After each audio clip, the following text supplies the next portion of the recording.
picture and see what part they play in this bigger picture that make up every day. Let's talk, let's talk, let's talk to the town. Let's see what kind of people make this world go round. Let's talk, let's talk, let's talk to the town. Come, let's talk to Clooney and see who he's found. Yes, come, let's talk to Clooney and see who he's found. Edition of Talk to the Town, and today we're going to bring you a little story with Mr. Lloyd Burt, and most of the people around here will know who Lloyd Burt is. Now we're going to get a little bit of history about Lloyd, and then we're going to find out what his hobby is, and he's got some very unique hobby for a man of his caliber, and a lot of people probably around here have seen some of his work, and as we go through the show today you'll see some of his work, and if you haven't, drop by his studio sometime. You're down here in his garage. We'll call it his studio because everybody likes to have a studio. Drop down in his garage, see him sometime at work. Thanks for letting us come in now, Uncle Lloyd. Oh, you're welcome. Kindly welcome. Now, like we start with most everybody, we try to find out where they grew up and what brought them to Rattling Brook. Where did you grow up? Well, Clone, I grew up in a place, Fairbank. It used to be called Boyd's Cove one time. And after there were two Boyd's Cove, and they renamed it Fairbank because the mail used to get tangled up there and go to the other place, and then they called it Fairbank. So that's where I grew up. Now, you've been a resident of Rattling Brook for a good many years, so there had to be a reason that you came to Rattling Brook. What brought you to Rattling Brook? Well, that's a long story. What happened, my wife come, this is my wife now, she wasn't then, but she come there teaching. And as you understand, I got after her. And I was about around 24 years old then, and was still living with my father and mother. So she was teaching there for a year, and then we got married. And we lived there for 7 years, I believe it was, 9 years we lived there. And then one year we decided that we would come here in Rattling Brook to, her father was building a house, and we decided that I would come here and go to work on it and stay here all the winter. But things didn't really work out that way. I wasn't feeling well. I knew I wasn't well, but I fought against it. So we come here to the October, I believe it was, so in October. We had 5 children then. To stay here all the winter. So we come here on a Saturday, was it, Cassey? On a Saturday, and Tuesday the Christmas seal come here, and I went aboard of her and got an x-ray. And you know, they found out that I had TB in one of my lungs. So I can tell you that was a sad day. I was there with 5 children and nowhere to put them in with my father-in-law. So on the following Saturday I went to the sanatorium in Corner Brook, and I was there all the winter, and she was living here with her father. So perhaps she'd like to tell you what kind of a time that she had while I was in hospital. Now let's get you on to swing the camera a little bit, and she's a bit out of reach, but she's there knitting now, and she threw her knitting down. But you can keep your knitting in your hand. Would you like to tell us a little bit about the experience? It wasn't all that pleasant. The oldest one was 9 years old, and Daphne was 11 weeks old when her father went in sanatorium. The day that they came back, he had the x-ray done on Tuesday, and Wednesday that they came back and called him aboard the boat again. So Dexter went down with them and came back after me, that they wanted me to come down for x-ray. So I went down that x-ray. Because on account of having infant baby, they thought my body resistance might be down and I might have taken the germ. But I didn't. But the report on him wasn't that good. The first thing he said, he wasn't going to go in the hospital, and the doctor told me, he said, well, he got a year at the most, and I won't give him 6 months. And he also told me if he went in the sanatorium as bad as what he was, there was no guarantee that he would be cured. And that must have been quite a shock. That was quite a shock. So following Saturday, my brother took him and carried him to Corner Brook. And he went into hospital the 19th day of October and came, and then he got a nervous breakdown. He came out again the 23rd of April. They let him come home for a week, and when he came home, he wouldn't go back. So he had his mind made up that he had more serious wrong with him than TB. So he'd go back and forth to the doctors, and they would tell him, over in Springdale, and they would tell him that, you know, that was all. So one time he went over, and Dr. Hingram was there at the time, and when he came out to call Lloyd in, I asked him if I could speak to him after Lloyd come out. So when I went in, I asked him, I said, now I want to know just what is the problem. You know, I said, he tells me to not give in to him, to get up against him. And I said, if he have got something serious, I said, I'm going to have something to think about. And he said, well, ma'am, I can guarantee you that there's 7 doctors of us have all agreed that he got no more problem than his lung problem. And they just had the germ killed. But what they were afraid of, that it could break out again. So he got it in his mind that if he went down to Dr. Rose, and Dr. Rose told him that that was his most serious problem, he'd believe him. So he did. And he went down, Dr. Rose told him to come home and stop his foolishness, and he'd get better. And did he come home and get better? He came home and up Dexter and Dad and with the house, and they moved in the 23rd day of November. Now, let's get back to Lloyd. With a strong will like that, I guess that's what keeps you going these days, late nights with the light on in that garage, whittling away at different things.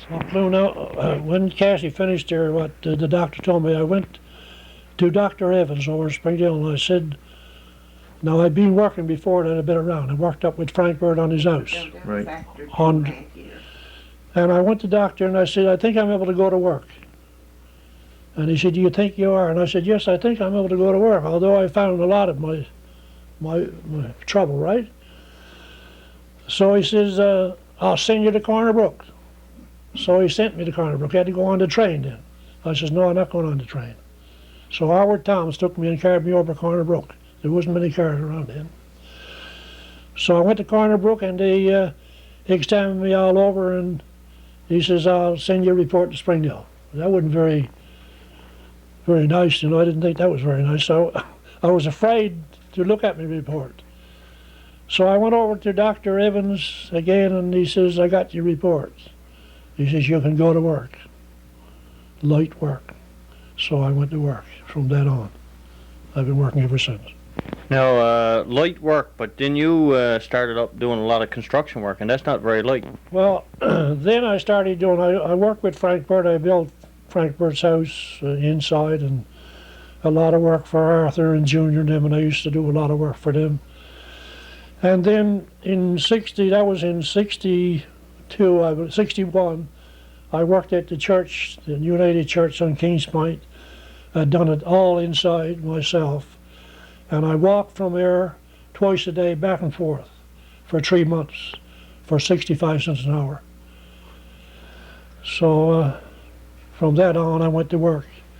The next year in 62, I believe I went to Labrador. And I worked in Labrador from May until September to Wabash Lake, the first year they started down there. So I went down on the plane. When we went in, I always remember when we got aboard the plane in again, there's an old beaver. They pulled the door to with a rope and tied it. So it's not a very good transportation. Better to went on the train to boat, wouldn't it? When we got down there, we jumped off the plane to our knees in snow. So I was down there till September month. Now, did the wages get any better down there? The wages was $1.95 an hour. So that was the start of raising up. That was big money then. Big money. Yeah. Now, you've worked in quite a few different places, and you worked on some fairly big buildings. Tell us some of the highest buildings you worked on. In Labrador, there was 2,500 men in Labrador the summer I was there. And there was on 3 shifts. And there was 6 buses there. They used to heat all in one place, 500 to a time. And you had to pick up your meals, go and get your meal ticket to the door and pick up your meals as you went around.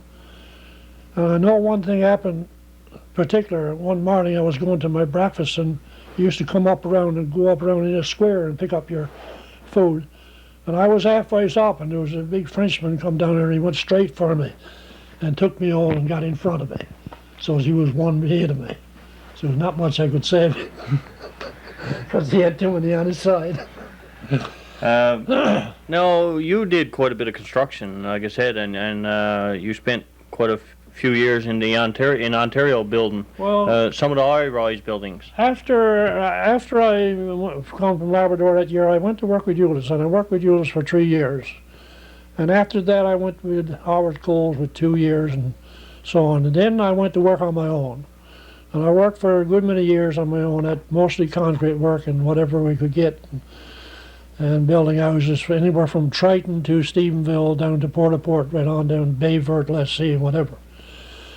And then when the work got scarce around there, we decided, well, we had an accident in the family, and we decided to ease it up a bit. We went to Ontario. No, I'm a bit before my story there, I believe. The first time we went to Alberta. The doctor Yeah. wanted to ask you would go up for a year to see if it would ease up the asthma. Yeah, I had asthma too, right? So I went to Alberta, and I went to work out there for almost 2 years out in Alberta. Worked on high buildings and whatever. So then after we come home from Alberta, we decided after the accident we went to Ontario. So we put in 3 years up in Ontario. Now, some of the buildings you worked on there wasn't all that low, like a little duplex house here. No, but I did work on some small buildings up there, houses and that, then I got a job with a bigger company. I went to work on an high-rise. There were 2 high-rises there. It was a $50 million job. And when I went there to work, they carried me, the first place they carried me was up on the roof. And I says, I won't be up there very long. And he said, why? I says, because I'll be afraid up there 20 stories. So I went up there, but I got on all right. I didn't worry too much about it after I was up there a few days. So that was a very big building. It was 333 apartments in the one building. And I was there till that one finished, and then they started another one right alongside of it, just clear of it. That was 20 stories.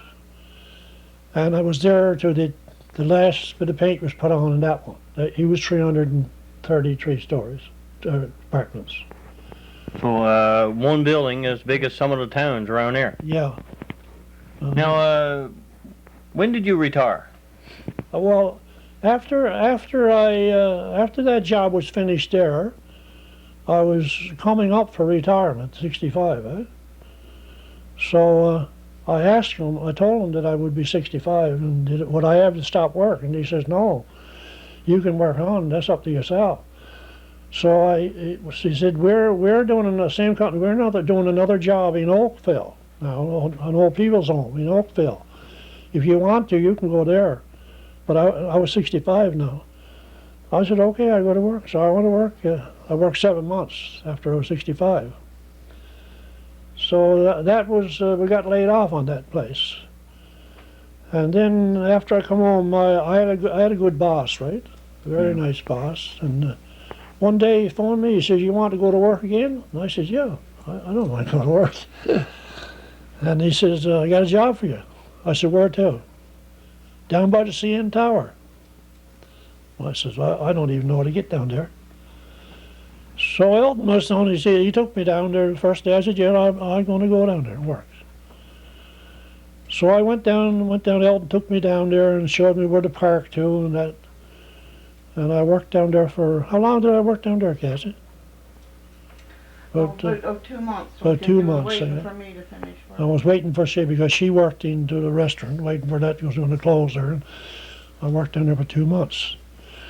Now, I got another story to tell you about where I worked in Oakville. We used to go in some Saturdays, and there wasn't very many going Saturday. This time there was me and the boss and another labor fellow was in there, and we were clearing away. Down in this old people's home was 3 stories. No, it was 4 stories. And we were down in the basement. There was a catch basin there for all the buildings. They used to catch the water. It was well, it was about 12 feet deep, and it was 4 feet in size. And we were cleaning all up the stuff in the basement. There was only 3 of us there. Well, fact of the matter, there was only 2 of us there at the time this happened. And we were at it just about all cleaned up, and there was one piece of plywood down alongside the wall, 4 feet in size, alongside the wall. So I went over and took all this piece of plywood, forgetting about that this is what the hole was covered up with. And when I rose it up the way I goes, down in the hole. Down in the hole, that was in the winter, and that was froze over with ice down there. I went right on down to my armpits in the icy water. And I had on, you know what, I had on a rig, a big snowsuit and a hard hat and everything I had on for the winter. I had them big boots with the felts in them. Ice, and I went down and nobody around. And I bawled out to the fellow, I says, I am down there in this hole, I said, come and get me up. I couldn't reach. I reached up my hand, but he wouldn't eat, and he reached down, but I couldn't reach his hand. And I was down in this icy cold water. I says, well, I'm finished. He says, I'll be perished down there. So he reached down and got me on, and he pulled me up. And the first time I said, well, you'll never get me up, because I'm about 200 pounds, and my clothes another 100 pounds for sure. And he got me up almost where they had to let me go again, and down I goes into it again. I said, go get the other fellow. So he went and got the other boss, and the 2 of them yanked me out of it. Now I was 30-odd miles from home. What am I going to do? I got no more clothes there. So we had a stove arranged down in the office. So I went down, I took off all my clothes to the bare buff. And I put on a suit of all clothes on my naked skin, and took off my clothes and dried it in that oven, and went back to work. Went back to work. Yes, went back to work. It wasn't enough to fall in all, and you had to finish today. That's right.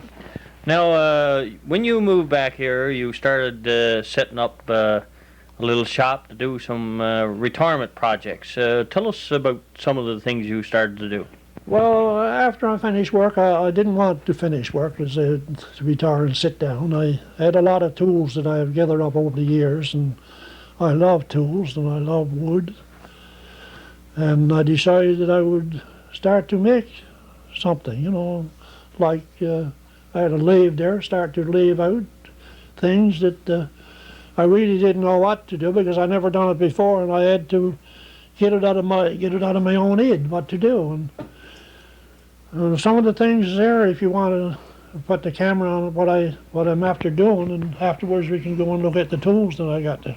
Yeah, now before we look at too much of the things you've done and show the people, let's visit with a story that happened not very long ago. And right in front of us, we're looking at some of the chairs that you did. Yeah. And there's a special story behind some of these rocking chairs. Tell us the story of that. Well, these rocking chairs, I started to make some rocking chairs.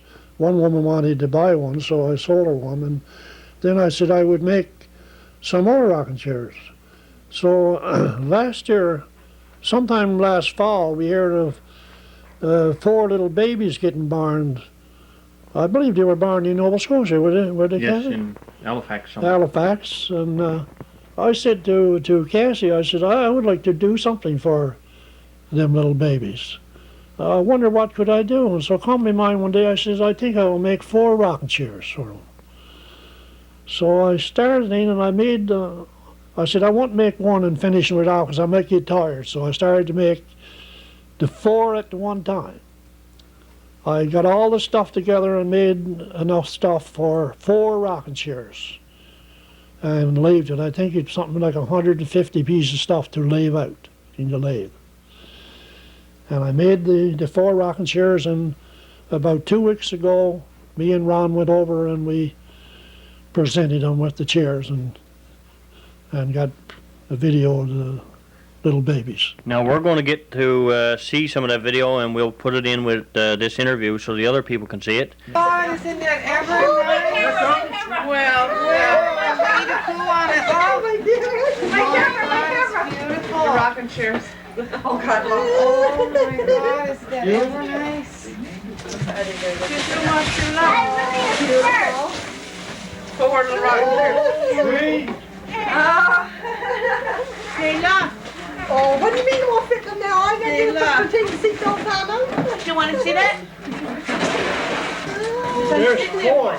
Oh, my. Marie. Oh, give me that. No, she's hungry. Okay, I'm gonna try that. I'm gonna do it fast now before anybody moves. Yes. He's got big arms. Is he? He got nice long arms. There's no baller. No, they're all happy as can be. Look at Shelby, there was snow on her face, look. There we go. I got that one. She's going to sleep. Look, can't sleep, look. Yeah. We'll look at it that you have done out in your shop. Well, I've done a lot of stuff since I come back. I did make window sashes for Linda Yates's building up there with 9 light sashes for her building and stuff like that. And I made lots of stuff. Whoever comes in, people wants something done, you know, I'd be glad to do it for them. I don't charge them anything. I just do it for goodwill. And like bowls, I made a lot of bowls, and some that I sold and some that I gave away and things like that. Now, some of the people have seen us because we presented some to the scientist that was there during the whale experiment that we had here. But one of the most things that interest me is I came in here one day and on the table there was a boat in a bottle, and I always wondered how you got the boat in a bottle. And tell us a little bit about some of that, and we'll look at that a little while. Well, my brother, my stepbrother, he was always used to put ships in bottles, and I always wanted to do that, but I never ever got the time to do it before now. And I still dry-latched it. I didn't think that I could do it. So one day I had a bottle. My son gave me a bottle when I was up in Ontario. I brought it and I had it there, I think, around 3 years. And this winter, I got it out and started to put a foundation of putty into it and keep that until I got it in the bottle. Now, as we look at it at once, will you tell us what it takes to construct a boat in a bottle? Yeah, I'll tell you a little bit. A little bit of it. Now, not only small projects like this, you tackled a little bit of boat building too, did you not? Well, yes, after I come back and retired, I built a boat for myself, and the first one ever I built. And after I got that one built, I decided I would build another one. And so I built 2 boats. 2 of them were around 18 feet long. And now I've got a small one clear of that, so I give Ron the other one. Big one. I don't need a boat. So we're going to get a look at all these things now.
steam coming. There's no steam coming at all, huh?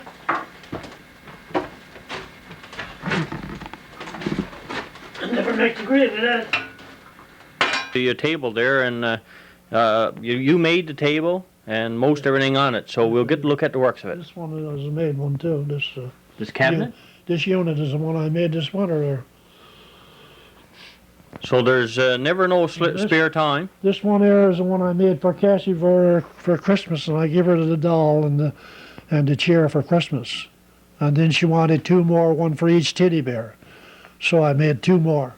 So that's a woman that got no children now. She's filling in with teddy bears. That's her children. That's her children.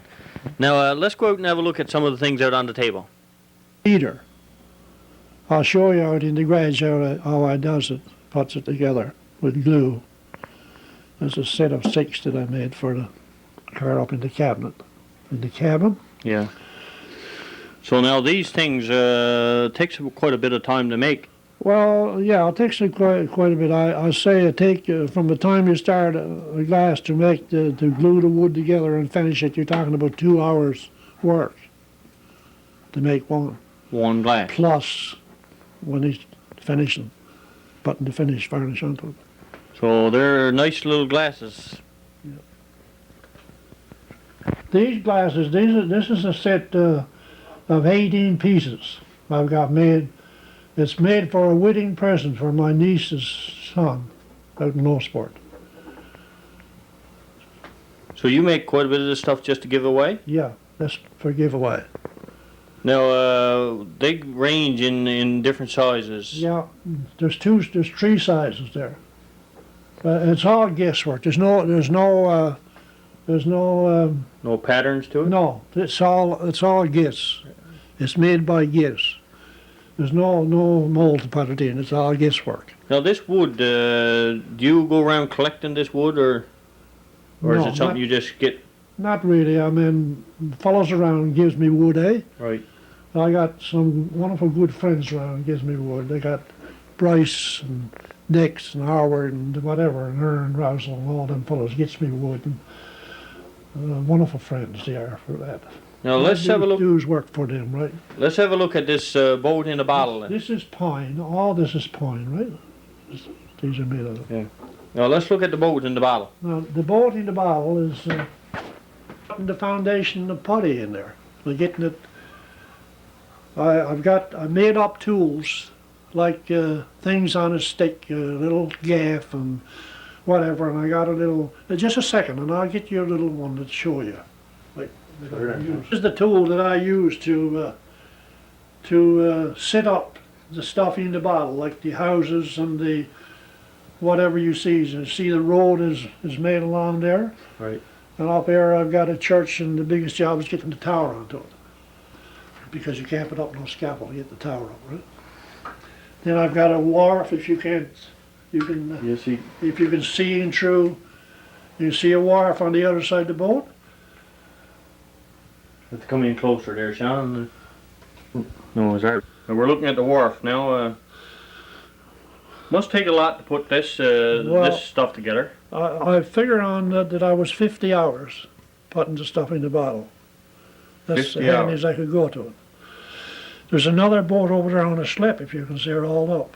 Yes, a little one up there, all in the beach.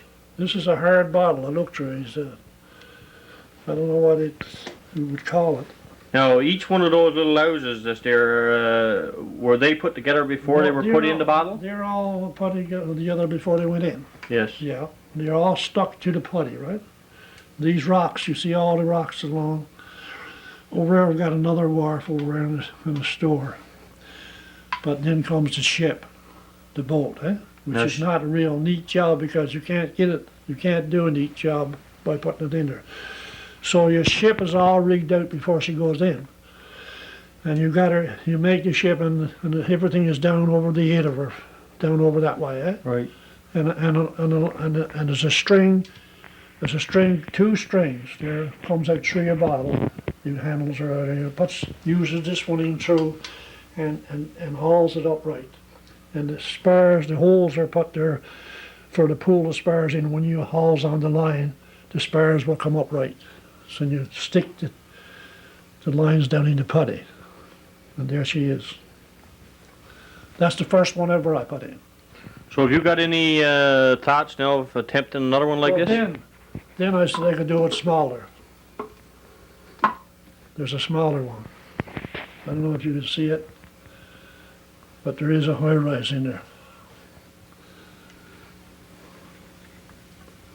So now a smaller one, did that take less time or was that more work? About the same work. Yeah. Yeah, because you're going to get a very small hole to work through. And this one we had a very good size hole. There's a woman come in and the first thing she done was look to see where the bottom where I put it into. Where the bottle was cut, yeah. Now we're also looking at a table there that you made, and it looks like it's made out of different wood. Well, yeah, the table is pine. First thing I did, I got it in my mind to make a table. I never ever made a table leg. So this is the legs that I turned out on my lathe. Then I made the top. The top is pine. When I got it done, I figured that I put a design of cedar into it. So I marked it out and took my router and routed the grooves, and I put cedar strips into it to pattern it out. So I made 4 chairs to match it. Now let's go out and see some of the tools. And then we're going to take a little road trip, and go to the cabin to see some of the other things that. Now we're looking at a boat, and there's a bit of a story behind this boat, right? Yeah, this boat, my father made this boat when I was 5 years old, and he had heart trouble, very, very bad heart for years and years. And when he was sick in the bed, my mother used to take up a tub, like a big washing tub, then and cut the chips out and put in the tub, and they made that boat in bed, scooped her out. While he was sick, couldn't do nothing. So I've had her ever since that. And the year I was in Labrador, she was all fitted with sails, right? The boys got her and they wrecked her. So 4 or 5 years ago, my brother was up there, my oldest brother, he's dead now. He got her and he remodeled her. He took the deck out, he put a new deck in her, a new rigging, and rigged her all out again. So there she is, but she must be cleaned up now. Now are you planning to put sails back on her? Yes, I do. Now let's go and have a look at the tools. Now we're out here in the shed. This is the rough old mill saw. This is where I saws my rough stuff too. And the old engine, the old diesel over there, is a big story about this one. This old diesel was the one that used to run the lights on Long Point, 28 Long Point, somewhere back like 1933. So that'll give you an idea how old she is. Now, as far as I can understand, she was in 1933 they had her. And how did you come across her? Well, the Burt brothers, they bought up the stuff. And she was in Cal Yates's garage up there. When they bought her, she was full of water. And she was stuck. So Cal Yates took her and done the motor up. And she was up there for 20 years in Cal's garage. And then Audrey sold her to me a few years ago when I rigged up this. I got her for song. And she's cut quite a bit since. Yeah, not a big lot. I can't say that too loud, right? Now, you go then from the rough stuff to planer? Yeah, I got a bit of rough stuff, and then it comes over to my little plane that I planes all my rough stuff with, and planes lots of stuff, truckloads of lumber I planed for fellows with that little plane. It's only 10 inches, and it's what they call a non-load speed. It's very powerful.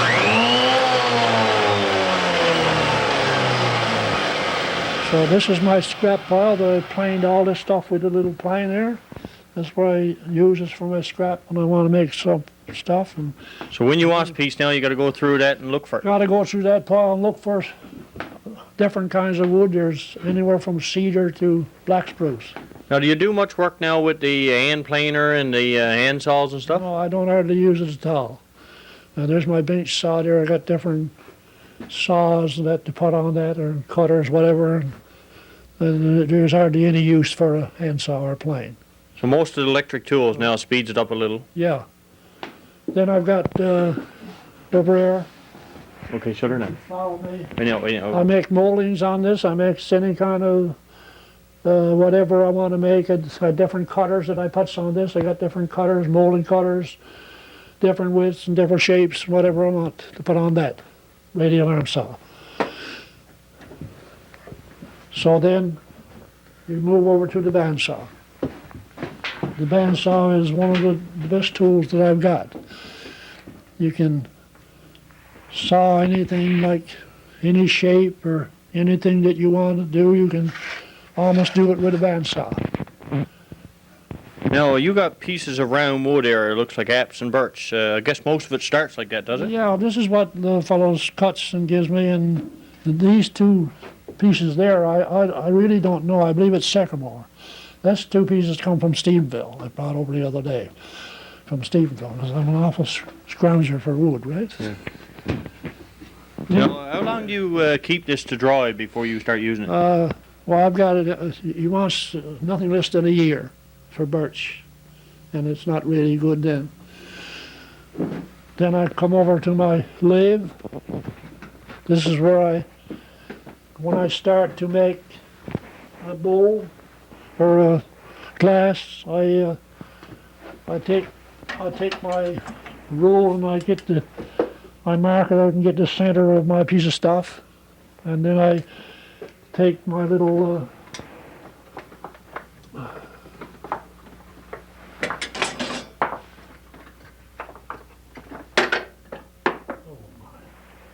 I take this little one and I put it in the center and give him a few cracks with a hammer, and then he fits on the one that's under just like it, right? Right. Then I brings over this one over there and goes in this end of them.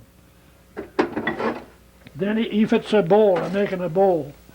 I takes this one out here and I screws this one on, and the bowl is screwed to that one through the back. That's how the bowls are made. Now, I guess this is all done with big chisels? Yeah, you see my different chisels up there in the rack there. But this is an awful dusty tool, eh? Yeah. It's an awful lot of dust from it. And it keeps the mass on, but it's a job to lathe with a mass, because the steam comes out of it and goes up in your glasses. Right. Then I move over. When I gonna make one of these bowls or glasses, I uses this bit, not this bit, but a bigger bit, and I cuts a big hole in the center of it. It's so much easier to lathe out, because this is hard to lathe out inside with the chisel on the lathe, right? So I got the most of the center took out, and it's easy to lathe, right? So when I go to cut, if I'm making something to mortising some, this thing goes on over, takes off this and puts this one on to put these mortising chisels into. These goes on there for cutting square mortise holes. Right. So that's how it's done. So now you've got a good many dollars worth of tools there for an hobby. Well, I wouldn't be able to value it, but it's a lot of tools, a lot of money's worth. There's another saw there. A lot of tools. Now, I guess when you start, everything doesn't work out perfect first time. You got pieces left lying around here. Is that some of the ones you've discarded, or is that what you're working on? Some of these is you're getting just about finished, and the next thing you know, it's cracked, and your job has gone down the drain. Start over again. Yeah, and some of these tools are very dangerous working at. You know, they look small, but they're very dangerous. I've got a couple clicks with this one. I got one the other day. I got it fashioned to put my hand on that when it's shutting down for to slow it up, and my little finger got caught under the belt there. And he went down there, and I was afraid to look at it, as I thought he was gone. I thought my finger was gone. And then I was sat down there on this chair a while ago. I was using this lathe, this post rail there, and the piece of stuff that I was holding. Somehow something happened, and it come out and it took me there in the chest, and it crooked the bit up just the same as my finger there. And it was very hard, I tell you. It's very dangerous. So safety is always something you should look forward to doing. Safety, yeah. Now, we've finished with the shop here, and now we're going to take a road trip up to your cabin and see some of the things you've made over the years. Okay. Okay. Now, this boat is, she's timbered out inside, all timbered, and she's planked, and the plank is all glued onto it and nailed. And then she's decked over.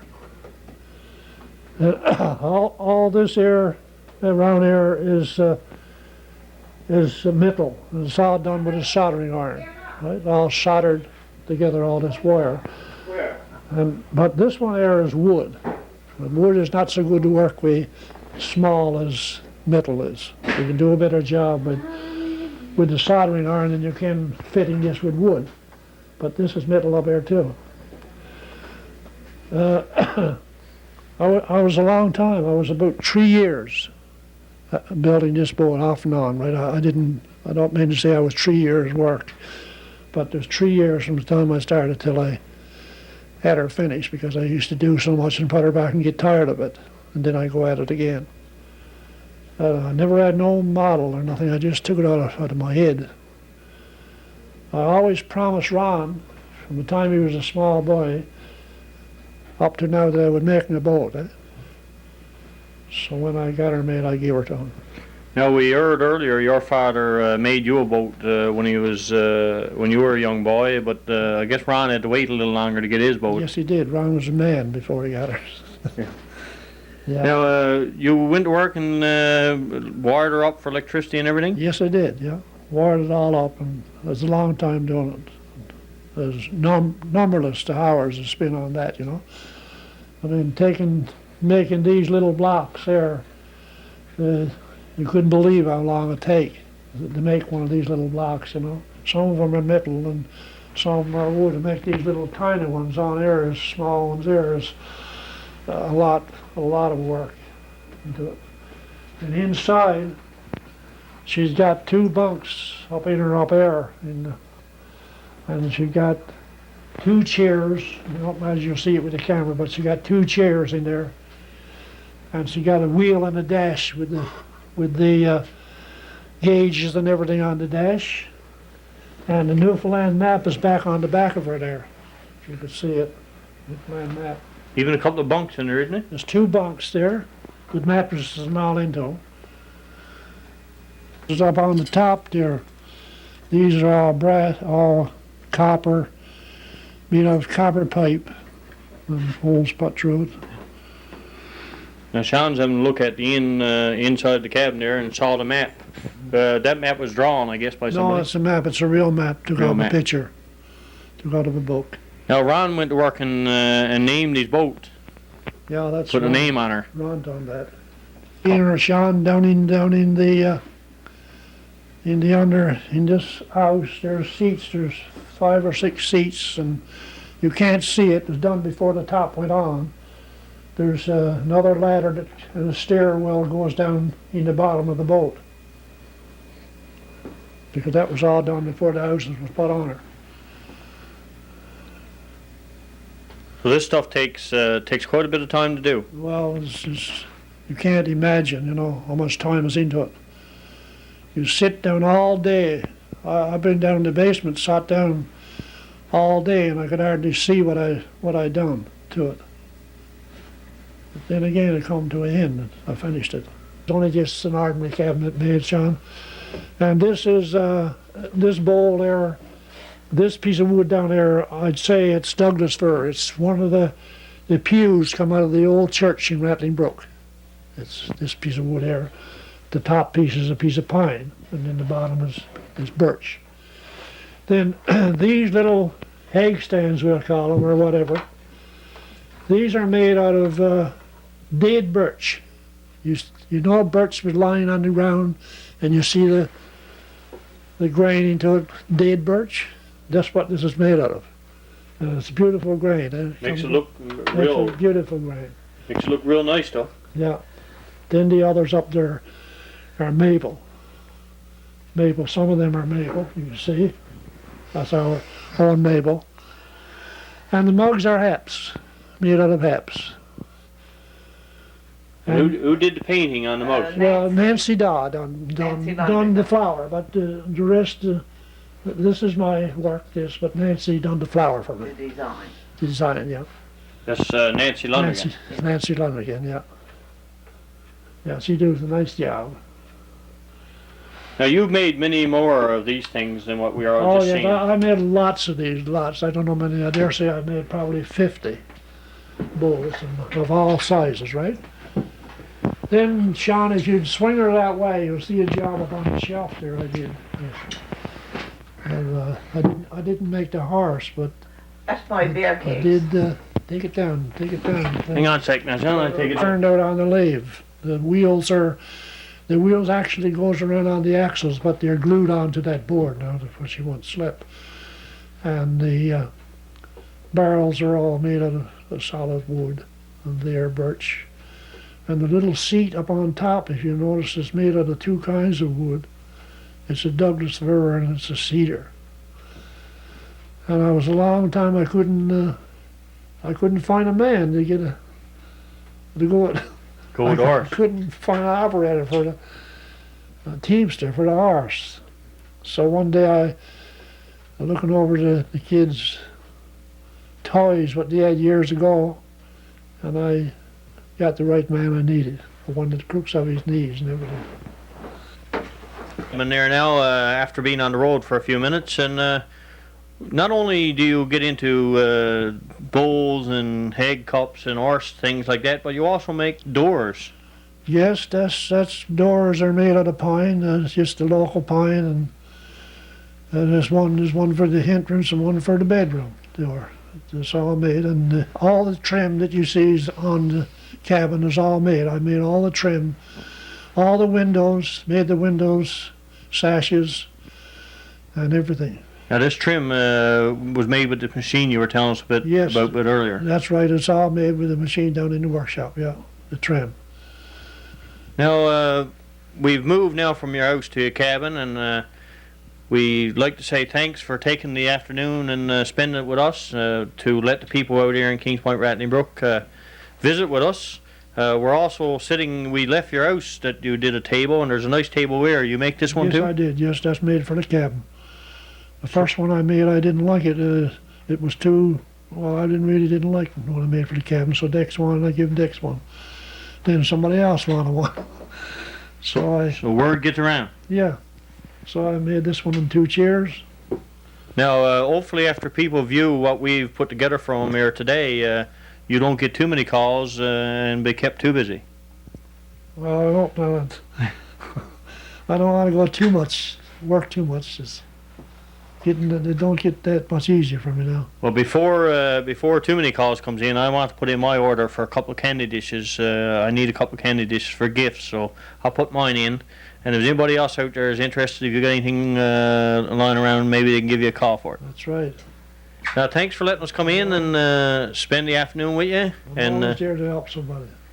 Yeah, thanks again, and hopefully you'll enjoy what we put together, and stay tuned for the future programs like this, and we enjoy putting them together for you. See you next week, same time, same channel.